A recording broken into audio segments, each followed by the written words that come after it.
여러분 안녕하십니까? 네, 좋은 안식일입니다. 아이 키우기가 쉽지가 않네요. 여러분 한 주간 어떻게 잘 지내셨습니까? 네, 오늘 밖에 날씨가 참 좋습니다. 햇빛이 참 따뜻하게 비치고 있는 안식일인데요. 그런 것처럼 하나님의 사랑이 우리의 마음에 늘 따뜻하게 비치고 있어요. 때로는 우리의 불평하는 마음으로 구름이 생겨서 그 따뜻함 우리가 느끼지 못할 때도 있지만 하나님의 사랑은 늘 우리를 그렇게 따뜻하게 내리쬐고 있습니다. 여러분 그 사랑 속에서 살아가시고 그 사랑을 늘 경험하시면서 살아가시는 여러분과 제가 되기를 간절히 바랍니다. 오늘 저희는 누가복음 15장의 말씀을 공부하겠습니다. 누가복음 15장 1절부터 10절의 말씀을 저희가 공부를 하겠는데요. 누가복음은 신약성경의 세 번째 책입니다. 누가복음 15장 신약성경 126페이지에 있는 말씀입니다. 누가복음 15장 1절부터 10절의 말씀입니다. 오늘 말씀은 길지 않기 때문에 저희가 말씀을 다 읽고 저희가 공부하도록 하겠습니다. 누가복음 15장 1절부터 10절의 말씀인데요. 제가 홀수절을 읽으면은 여러분께서 짝수절을 읽어주시기 바랍니다.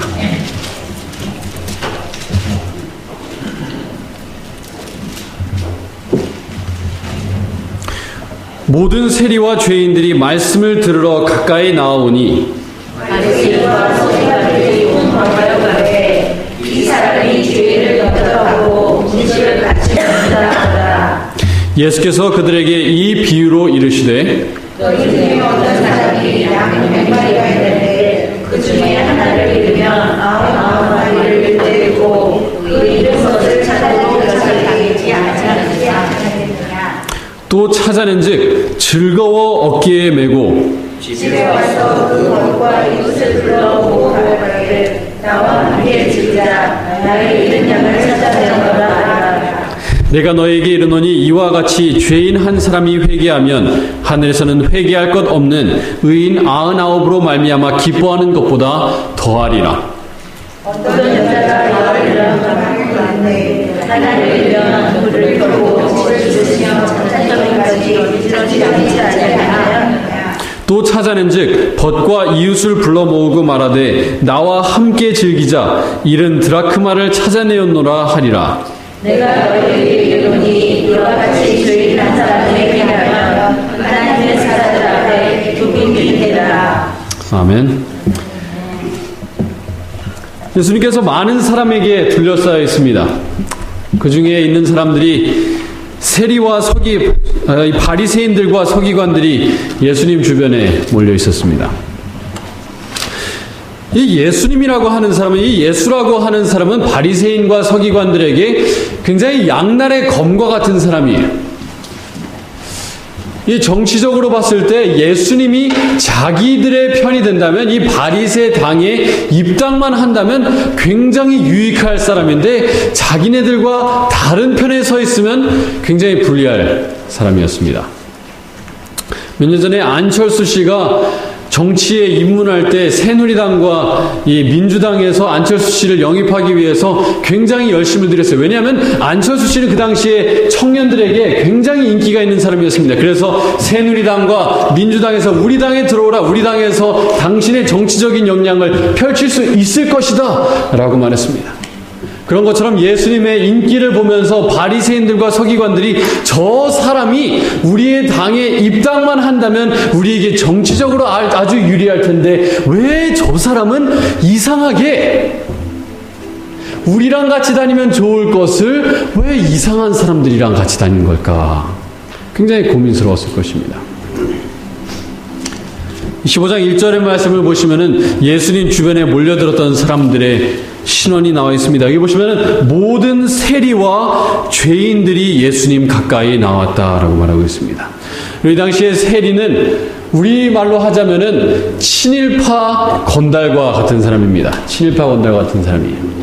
그 당시에 로마 사람들이 이 예루살렘을 정복하고 있었습니다. 그래서 예루살렘으로부터 세금을 받아야 되는데 성문을 들어오고 나가는 사람들로부터 세금을 받아야 되는데 로마 사람을 시키는 것이 아니라 현지인을 고용을 했습니다. 그래서 그 자리에 고용되기 위해서 공개 입찰에 그 자리를 붙입니다. 그래서 많은 사람들이 몰려와갖고 거기에서 가장 높은 금액을 제시하는 사람들에게 그 자리가 주어졌어요. 그러면 그 세리는 이제 성문에 서서 사람들에게 세금을 받아서 일정 금액만 로마에다 제출하기만 하면 됩니다. 로마 정부는 자기네들이 뭐 어떤 방법을 쓰는지는 별로 관심이 없습니다. 자기네들에게 일정 금액만 들어오면 돼요. 그래서 세리들이 세금을 징수한 다음에 이제 로마에 제출하게 되는데 그들이 세금만 딱 받아서 제출하는 것이 아니라 자기네들이 필요한 금액을 더 얹어서 세금을 받았습니다. 그래서 이스라엘 사람들은 세리를 굉장히 싫어했어요. 자기네들을 배반해서 이 로마에 붙어있는 사람이었을 뿐만 아니라 자기네들에게 부당한 이익을 취하는 사람이었기 때문에 굉장히 세리들을 싫어했습니다. 건달과 같은 사람들이었어요. 건달들은 어떻게 돈을 법니까? 자기네들이 이 시장 골목에 들어가면서 내가 너희들 보호해 줄 테니까 우리에게 세금 내라 라고 하면서 건달들이 도는 것처럼 이 세리들도 똑같은 방법으로 돈을 벌었습니다.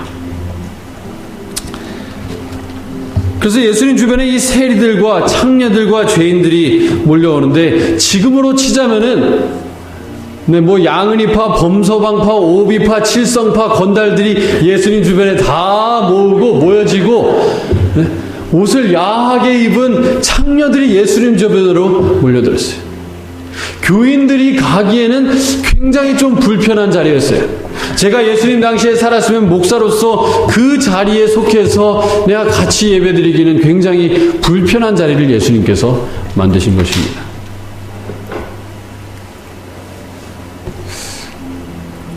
그런데 이 세리와 죄인들이 예수님의 주변에 모여들었고 이 바리새인들과 서기관들이 몰려들었는데요. 이 둘의 차이는 무엇이었을까요? 이 15장 바로 앞의 장 14장 마지막 절을 저희가 잠깐 보겠습니다. 14장 35절에 예수님께서 말씀을 마치시면서 어떤 말씀으로 마치시는가? 누가복음 14장 35절 말씀입니다. 여기 보시면 예수님께서 어떻게 말씀을 마치시는가 하면 들을 귀가 있는 자는 들을지어다 하시니라. 들을 귀가 있는 자는 들을지어다 하시니라 라고 말씀하시고 바로 그 다음 절에 말씀하시기를 모든 세리와 죄인들이 무엇하러 가까이 나오니? 말씀을 어떻게 하러? 들으러 가까이 나오니. 2절 바리새인들과 서기관들이 무엇하여 이르되? 수군거려 이르되. 이 수군거려라고 하는 단어는 원어를 보시면 불평하여 이르되입니다. 불평하여 이르되. 두 종류의 사람들이 예수님께 나옵니다. 세리와 죄인들이 다 함께 예수님께 우르르 몰려오고 또 서기관들과 바리새인들이 다 함께 몰려서 예수님께 우르르 몰려오는데 죄인들과 세리들은 무엇하러 예수님께 나오는 겁니까? 들을 귀가 있어서 예수님의 말씀을 들으러 오는 반면에 바리새인들과 서기관은 불평하여 예수님께 어떻게 하면 책 잡을까 생각하면서 예수님께 나온 것입니다. 이 바리새인들이 또 이해할 수 없는 것이 있었는데 그들은 예수님 주변에만 가면 굉장히 불편한 마음이 들었어요. 예수님의 마음을 들으면서 감동을 받으면서 마음이 편안해지는 것이 아니라 예수님 마음을 들으면 뭔가 불편해지는 마음이 들었는데 이상하게 자기 주변을 둘러보면 이 건달들과 창녀들과 죄인들의 표정을 보면 굉장히 편안한 모습을 봤어요. 바리새인들이 전도회를 열면은 이 건달들과 창녀들과 죄인들은 단 한 번도 얼굴을 내비친 적이 없는데 이상하게 예수님이 가르치기만 시작하면은 이 건달들, 세리들, 이 창녀들이 예수님 주변에 모여서 예수님 발 앞에 앉아서 예수님의 말씀을 너무나 평온한 마음으로 너무나 기쁜 표정으로 듣는 모습을 그들이 보았을 때 도대체 저 사람들은 왜 저렇게 편안하게 말씀을 듣는 걸까? 나는 불편한데.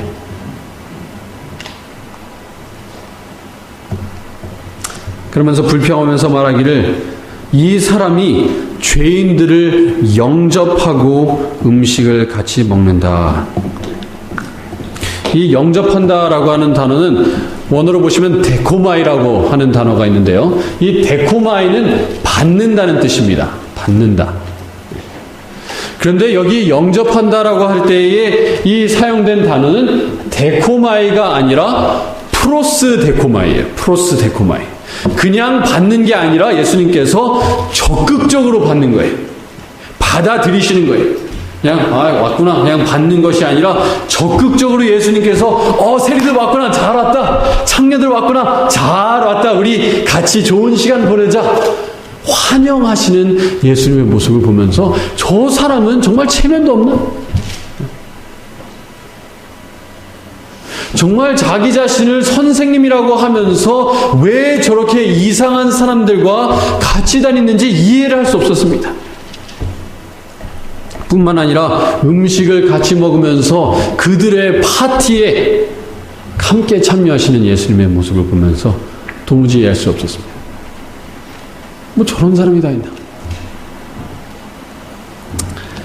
그때 예수님께서 그들의 이야기를 들으시고 한 이야기를 말씀하시기 시작했습니다. 3절부터 보겠습니다. 예수께서 그들에게 이 비유로 이르시되 너희 중에 어떤 사람이 양 100마리가 있는데 그 중에 하나를 잃으면 99마리를 들에 두고 그 잃은 것을 찾아내기까지 찾아다니지 아니하겠느냐?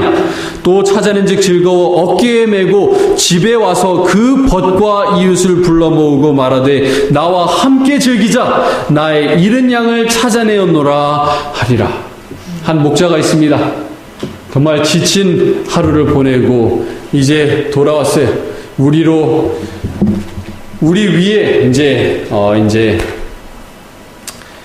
양을 셀 때 목자가 어떻게 양을 세는가 하면 우리 위로 올라갑니다. 그래서 예수님께서 나는 문이다라고 말씀하시죠. 양의 문이다라고 말씀하시는데 그게 무슨 말인가 하면 실제로 이 목자가 양의 문의 역할을 했어요. 그래서 우리 위로 올라가서 자기 다리 밑으로 양 하나하나를 들여보냅니다. 그러면서 하나하나를 세요. 그래서 하나, 둘, 셋, 넷, 다섯, 10마리, 20마리, 50마리, 60마리, 70마리, 80마리, 90마리를 세고 99마리째 세는데 숫자가 맞질 않아요.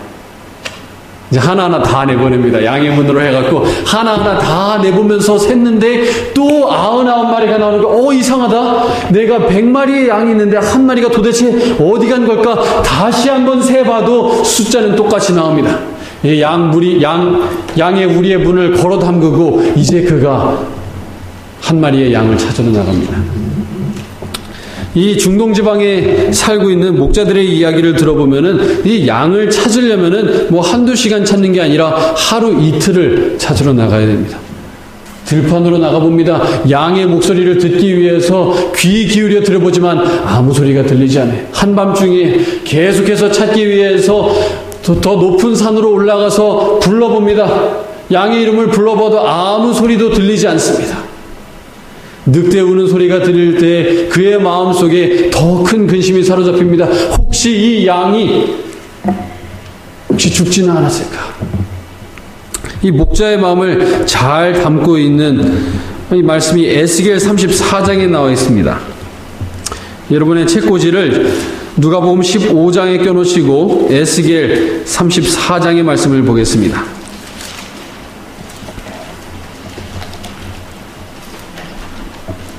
에스겔 34장 11절부터의 말씀입니다.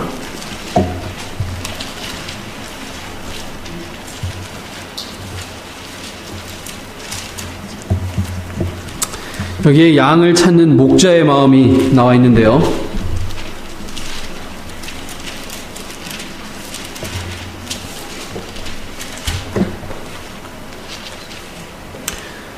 주 여호와께서 이같이 말씀하셨느니라.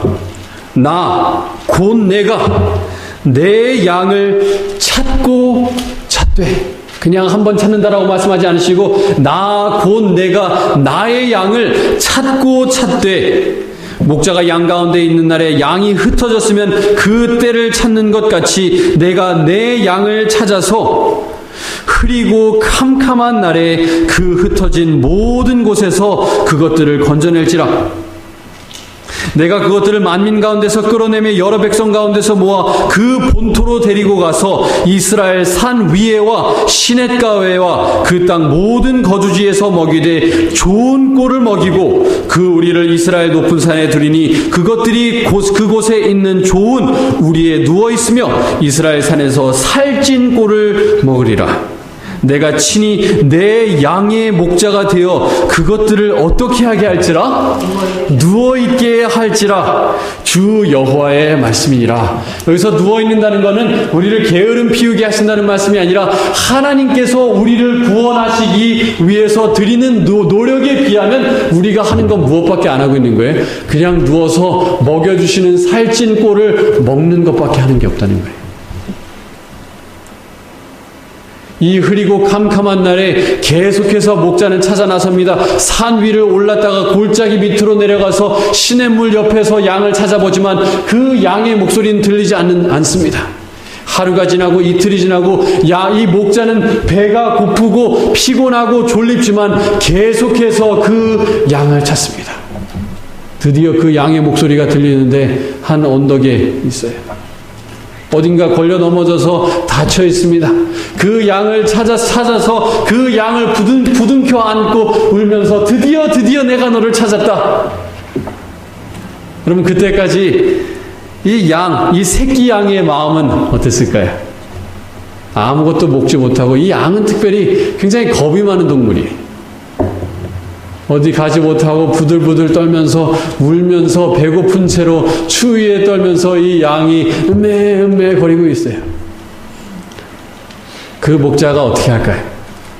그 지팡이를 들고 양을 때리면서 내 이놈 왜 도망갔어? 그럴까요? 아니에요. 무서웠지? 참 외로웠지? 힘들었지? 배고팠지? 이제 우리 집에 가자.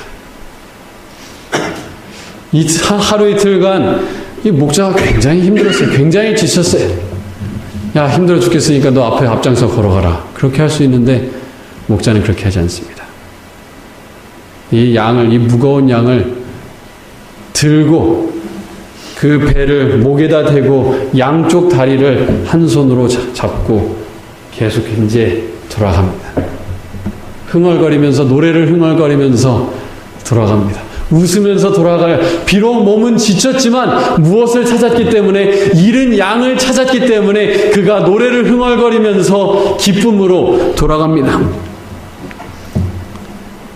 그러면서 6절에 누가복음 15장 6절에 이렇게 말합니다. 집에 와서 그 벗과 이웃을 불러 모으고 말하되 나와 함께 즐기자. 나의 잃은 양을 찾아내었노라 하리라. 여러분, 두 개의 비유를 오늘 저희가 보는데 잃은 양의 비유와 잃은 드라크마의 비유를 저희가 오늘 보게 됩니다. 그런데 그 두 비유의 공통점들이 여러 가지가 있지만 그 공통점 중에 하나는 무엇인가 하면 잃은 양을 찾고 잃은 드라크마를 찾고 나서 그냥 혼자 좋아하고 아이 좋다 하고 끝내는 것이 아니라 동네 사람들을 다 불러 모으고 여러분 우리 파티합시다. 제가 잃은 양을 찾았습니다. 제가 잃은 드라크마를 찾았습니다. 우리 같이 기뻐합시다 하면서 잔치를 벌이는 모습을 볼 수 있습니다. 여러분, 우리는 잃은 물건 찾으면은 좋아하고 대체로 끝납니다. 여러분, 우리가 갖고 있는 물건 중에 가장 비싼 물건 뭐가 있을까요? 자동차라고 합시다. 3만 불짜리 자동차를 우리가 끌다가 도둑 맞았어요. 초조합니까? 안 초조해요? 아, 너무너무 초조해요. 이 비싼 차 내가 공들여갖고 열심히 일해서 돈 벌어서 산 이 차를 이제 막 페이먼트가 끝났는데 그 차를 잃어버리면 마음이 어떻습니까? 그래서 이제 경찰서에 신고합니다. 차를 잃어버렸습니다. 차 좀 찾아주십시오. 마음을 초조한 상태로 있다가 2, 3일 뒤에 경찰서에서 연락이 와요. 제가 당신의 차를 찾았습니다 할 때 마음이 어떨까요? 너무너무 좋아요. 내가 열심히 일해서 번 돈으로 산 그 차를 이제 찾았구나 해서 좋아하고 이제 그 다음날 계속해서 그냥 아무 일도 없었던 것처럼 우리는 살아가지만 이 목자는 다릅니다. 이 양이 자기에게 금전적으로 그렇게 큰 가치가 있는 양은 아닙니다. 10,000불짜리, 20,000불짜리, 30,000불짜리 양은 아니지만 그럼에도 불구하고 이 양을 사랑하기 때문에 이 양에게 자기의 마음을 주었고 자기가 하루 이틀에 걸쳐서 굶으면서 밤을 새가면서 이 양을 찾고 찾아서 찾았기 때문에 그의 마음은 기뻐서 자기 혼자 기뻐하는 것이 아니라 동네 사람들을 다 불러 모으고 이 양의 가치보다 더 많은 돈을 들여서 파티를 벌이는 모습을 여기서 우리가 보게 됩니다. 7절에 이렇게 말씀하십니다. 내가 너희에게 이르노니 이와 같이 죄인 한 사람이 회개하면 하늘에서는 회개할 것 없는 의인 99으로 말미암아 기뻐하는 것보다 더하리라. 아멘이십니까? 아멘. 여러분, 세리들과 창녀들과 죄인들이 예수님께 나올 때 예수님의 마음은 어땠을까요? 너무너무 좋았어요. 내 새끼들, 내 자식들 들을 귀가 있어서 내 말씀 들으러 나오는구나. 잘 왔다. 목자가 양을 찾은 것처럼 예수님의 마음속에 복받치는 그 기쁨으로 예수님께서 말씀을 하고 계셨을 것입니다. 근데 이 7절 말씀을 보시면 굉장히 아이러니한 말씀이 나옵니다. 무엇이 아이러니한가 하면 죄인 한 사람이 회개하면 하늘에서는 회개할 것 없는 의인 99으로 말미암아 기뻐하는 것보다 더하리라라고 말하는데, 여러분, 회개할 것 없는 의인 99이 있습니까? 없습니까?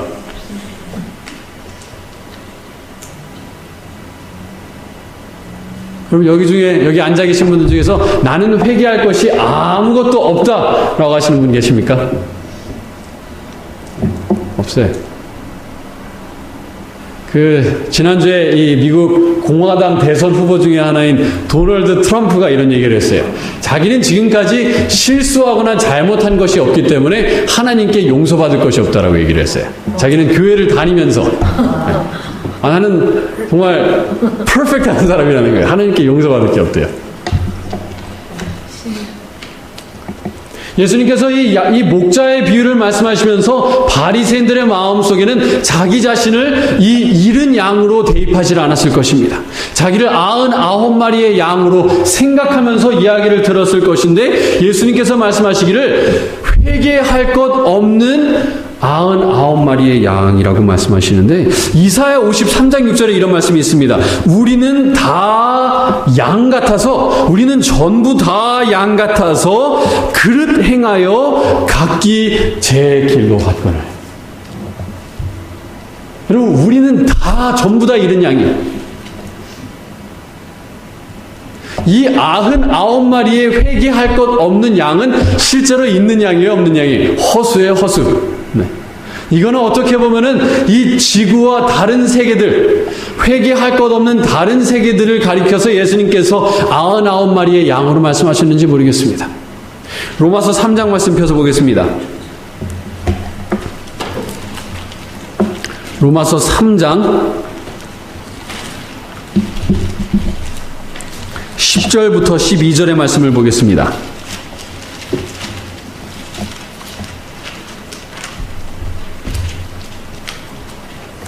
로마서 3장 10절부터 12절의 말씀입니다.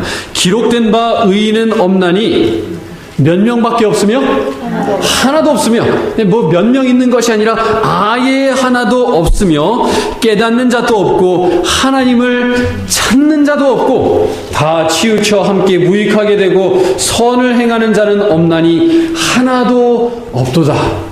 목자가 양을 잃었을 때 들판에 나와갖고 내 이놈 빨리 오너라, 나를 찾아서 빨리 뛰어오너라 라고 얘기하지 않았습니다. 목자는 양을 찾아갔습니다. 여러분 우리가 회개할 수 있는 것은 하나님께서 우리를 찾아오시기 때문에 우리가 회개할 수 있고, 우리가 구원받을 수 있는 것은 우리가 하나님을 찾아와서 하나님 구원해 주십시오라고 말하기 때문이 아니라 하나님께서 우리를 찾아오셔서 우리의 마음속에 감동하시기 때문에 우리의 마음속에 회개하는 마음이 들고 그렇기 때문에 우리가 구원받을 수 있는 것입니다. 네. 여러분 우리를 찾아오시는 하나님으로 인해서 감사하시기 바랍니다. 네. 다시 누가복음 15장 말씀으로 들어가겠습니다.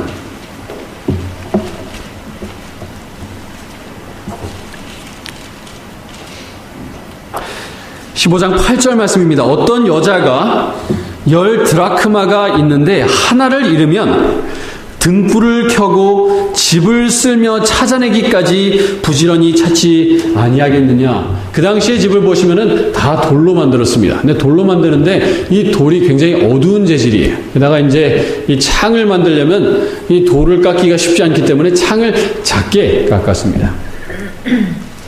근데 이 돌로 만들었기 때문에 시간이 지나다 보면은 이 돌이 갈라져요.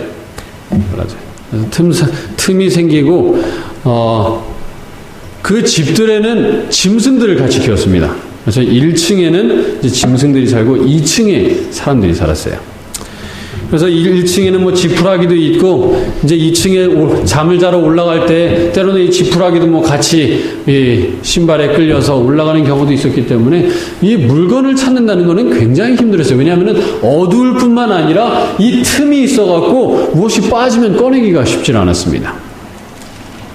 그래서 이 여자가 이 드라크마를 찾기 위해서 등불을 켭니다. 이 지푸라기 하나하나를 쑤셔보면서 혹시 여기 있나, 혹시 저기 있나, 틈바구니 다 보면서 혹시 내 드라크마가 여기 있나를 살펴봅니다. 여러분, 저희가 방금 전에 봤던 양의 이야기와 드라크마의 이야기에서 둘 다 이뤄진 바 되었는데요. 차이점은 무엇인가 하면 첫째 이야기에서 양은 어떻습니까? 양은 자기가 잃어졌다는 것을 알고 불안한 마음과 이 목자를 찾는 마음이 있어요. 집으로 돌아가고 싶어하는 마음이 있는데 이 드라크마는 그렇지 않습니다. 이 양은 누구를 상징하는가 하면 이 15장 1절에 나와 있는 세리들과 죄인들을 상징을 해요.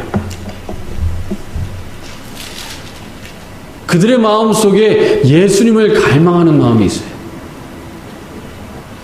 여러분, 건달이 된 사람들 중에서 그 건달들이 아주 어렸을 때 2살 때 너의 장래 희망은 무엇이니? 저는 세리가 될 거예요 라고 말하는 어린이는 없었을 것입니다. 저는 커서 건달이 될 거예요 라고 말하는 사람은 없었을 거예요. 예수님께 나온 창녀들 중에 아주 어렸을 때 3살, 4살 때 너의 장래 희망은 무엇이니? 저는 가장 유명한 창녀가 될 거예요 라고 말하는 어린이는 단 한 명도 없었습니다. 다들 자기 마음속에 큰 꿈이 있었고 무언가 자기가 바라는 것이 있었지만 빚을 지고 돈을 벌어야 되는데 돈 벌 방법은 없고 어떻게 합니까? 세리들은 자기의 영혼을 파는 거예요. 어떻게 보면 자기의 영혼을 팔고 창녀들은 자기의 몸을 팔면서 근근히 생활을 하고 있었습니다. 그럼 그러면서 생활이 어땠을까요? 마음속이 너무너무 보람차다. 절대로 그러지 않았을 거예요. 내가 이렇게 하면서 돈을 벌고 먹고 살고는 있는데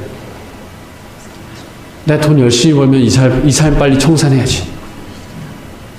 정상적으로 다른 사람들처럼 내가 손가락질 당하지 않는 직업 가지면서 내가 돈 좀 모아서 내가 좀 그렇게 살아야겠다라는 그런 마음을 가지고 그들은 살았을 것입니다. 그러다가 예수님이라고 하는 사람이 있어서 예수님의 말씀을 들어봤는데 정말 자기들의 마음을 너무나 편안하게 해주는, 비록 자기들의 죄를 용납해 주시진 않지만 죄인들을 받아주시는 자기 자신들을 정말 그냥 받는 것이 아니라 데코마이 하시는 것이 아니라 프로스 데코마이, 나를 적극적으로 환영해 주시고 안아주시는 그 예수님. 나를 바라보실 때 곁눈질 하시는 것이 아니라 내 눈을 사랑의 눈으로 바라봐 주시는 예수님. 여러분, 제가 아까 여러 한국의 이 건달들의 파를 얘기를 했죠. 양은이파, 범서방파를 얘기했고, 옛날에 70, 80년대 한국에서 가장 유명한 이 건달파가 3개 있었습니다. 양은이파, 그리고 범서방파, 그리고 오비파가 있었는데요. 이 양은이파의 이 두목 이름이 무엇이었습니까? 조양은 씨입니다. 조양은 씨. 조양은 씨가 나중에 직업이 무엇이든지 아세요? 목사가 되었어요. 김태춘 씨가 범서방파의 두목이었는데, 김태춘 씨의 이 죽은 다음에 이 밑에 그의 이름을 보면은 고 김태춘 집사 해갖고 십자가가 있습니다. 십자가. 네. 집사가 돼갖고 여기저기 간증하면서 다녔어요. 물론 그들이 그 뒤에도 많은 잘못을 저질렀습니다. 조양은 씨는 지금도 목회를 일을 하다가 범죄 저질러서 지금 경찰서를 들락거리고 있고, 김태춘 씨도 집사가 되었지만 그 이후에도 여러 가지 문제가 있었지만, 그런 거를 볼 때 집사가 되고 목회자를 된 것을 보았을 때 그 건달들의 두목인 그 사람들조차도 그 사람의 마음에 무엇이 있는 거예요? 더 좋은 삶에 대한 갈망이죠. 영적인 것에 대한 갈구하는 마음이 있었어요.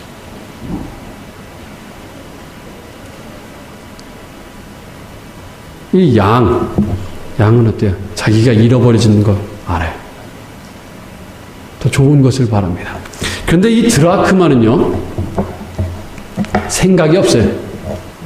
내가 이뤄졌는지 안 이뤄졌는지 몰라요. 그냥 틈바구니에 껴있어도 좋고, 틈바구니에 안 있어도 좋고, 주인의 주머니에 있어도 상관이 없고, 그냥 아무렇지도 않습니다. 근데 이 드라크마는 어디에 있습니까? 집 안에 있습니까? 집 밖에 있습니까? 집 안에 있어요. 아침에 이 여자가 드라크마를 세었을 때 분명히 10개의 드라크마가 있었어요. 하루 종일 집 밖에 나가질 않았습니다. 저녁에 보니까 드라크마를 잃었어요. 자기가 집 밖에 나간 적이 없기 때문에 이 드라크마는 분명히 집 안에 있다는 것을 알고 있습니다. 여러분, 이 드라크마는, 이 10개의 드라크마는 누구에 대한 비유인가 하면 세리들과 창녀들에 대한 비유가 아니라 저와 여러분에 대한 비유입니다. 다 어디에 있어요? 집 안에 있어요. 교회 안에 있습니다. 다 무엇 받았다고 생각하고 있습니까? 구원 받았다.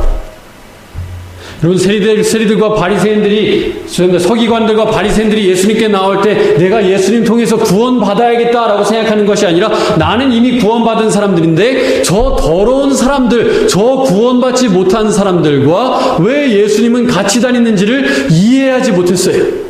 그들의 마음속에는 내가 어떻게 하면 구원받을까에 대한 고민은 없었습니다. 왜냐? 나는 이미 구원받았고 거룩한 사람들이기 때문에 그것에 대한 고민이 없었습니다.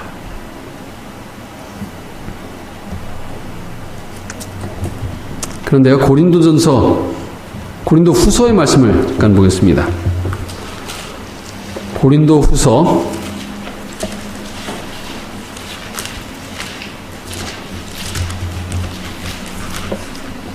13장 5절의 말씀을 보겠습니다.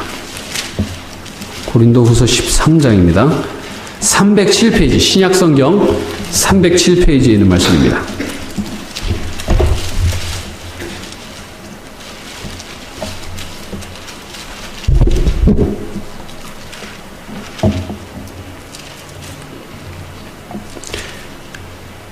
고린도서 13장 5절 말씀하시기를 너희는 믿음 안에 있는가 너희 자신을 무엇하고?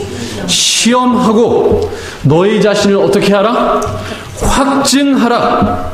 예수 그리스도께서 너희 안에 계신 줄을 너희가 스스로 알지 못하느냐? 그렇지 않으면 너희는 버림받은 자니라. 여러분, 이 고린도후서라고 하는 편지가 믿지 않는 사람에게 보내진 편지입니까? 고린도 교회, 즉 믿는 사람들에게 보내진 편지입니까? 믿는 사람들에게 보내진 편지예요. 믿는 사람들에게 말하기를 너희가 매일매일마다 너의 마음을 살펴보면서 너의 마음에 믿음이 있는지, 예수님이 너의 마음속에 살고 계신지 시험하고 확증하는 삶을 살아야 된다라고 말씀하십니다.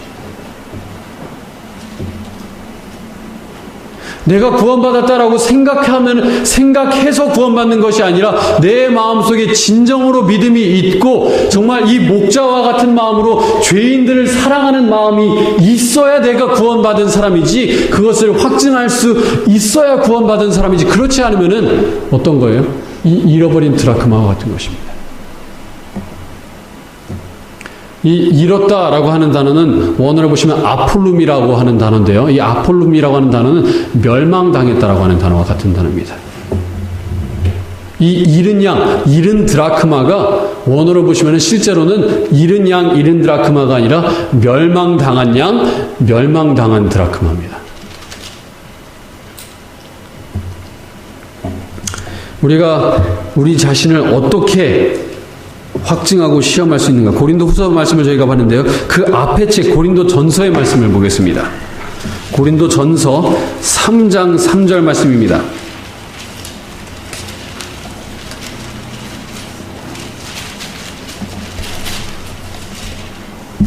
고린도전서 3장 3절의 말씀입니다.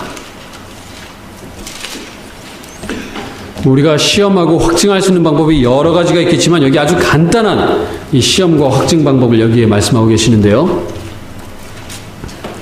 고린도전서 3장 3절 말씀입니다. 너희는 아직도 무엇에 속한 자로다? 육신에 속한 자로다. 고린도전서 1장과 2장의 말씀을 보시면은 구원받은 사람들을 가리켜서 성령에 속한 사람, 그리고 구원받지 못한 사람을 가리켜서 육신에 속한 사람이라고 말씀하시는데요. 어떤 사람이 육신에 속한 사람인가? 너희 가운데에 시기와 분쟁이 있으니 어찌 육신에 속하여 사람을 따라 행함이 아니리요. 시기와 분쟁이 있으면은 어디에 속한 사람이라는 겁니까? 그건 아주 분명하게 육신에 속한 사람이라고 얘기하고 있어요. 자기 자신을 시험하고 확증하라. 내 마음속에 다른 사람을 시기하는 마음은 없는가? 나 때문에 자꾸 교회에서 혹은 내가 일하는 곳에서 분쟁이 일어나지는 않는가? 나의 모난 점으로 인해서 내가 다른 사람들에게 시비 거는 일로 인해서 자꾸 분쟁이 혹시 일어나지는 않는가? 시험하고 확증해야 돼.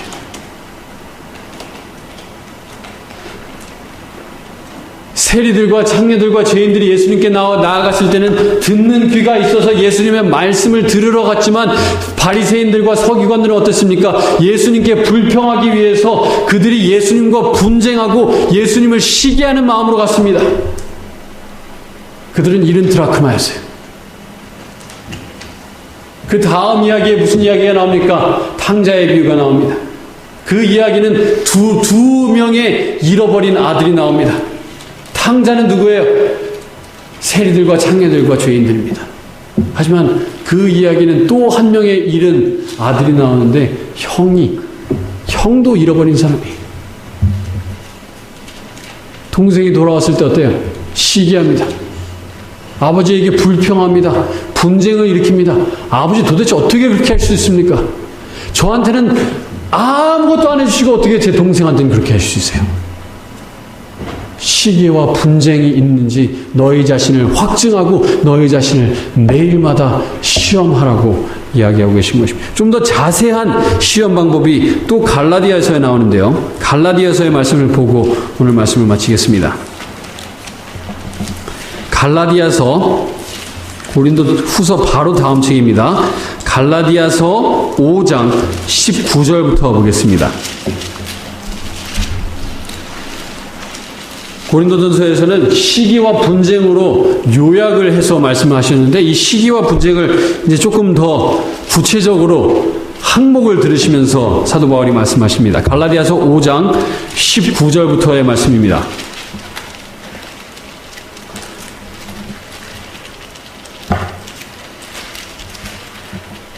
신약성경 314페이지입니다. 육체의 일은 분명하니 구원받지 못한 사람을 가리켜서 육체에 속한 사람이라고 말씀을 드렸습니다.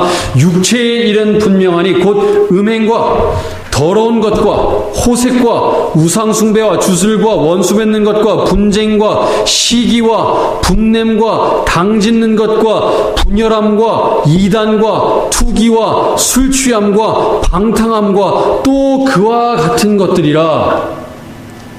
구원받지 못한 사람이 이런 모든 것들을 다 갖추고 있어야 구원받지 못한 겁니까? 아니에요. 구원받지 못한 사람들 중에 이 모든 것을 갖춘 사람은 별로 없어요. 이 중에서 한두 가지. 혹시 내가 여기에 적용되는 거는 없는지 우리 자신을 정말 자세히 살펴봐야 돼요.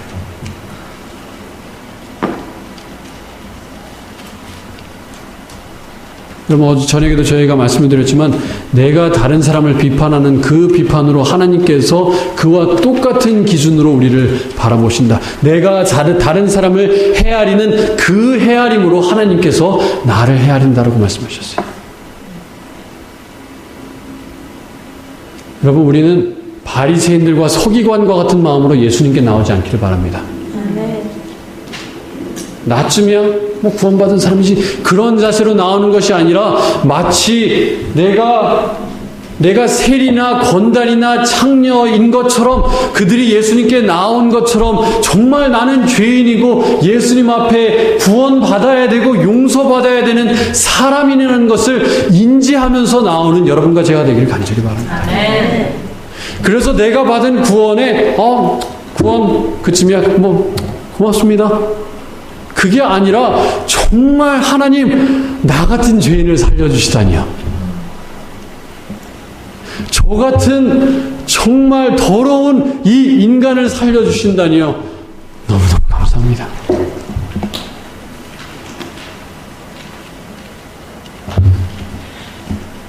여러분, 그래서 찾아진 바 되는 여러분과 제가 되기를 간절히 바랍니다.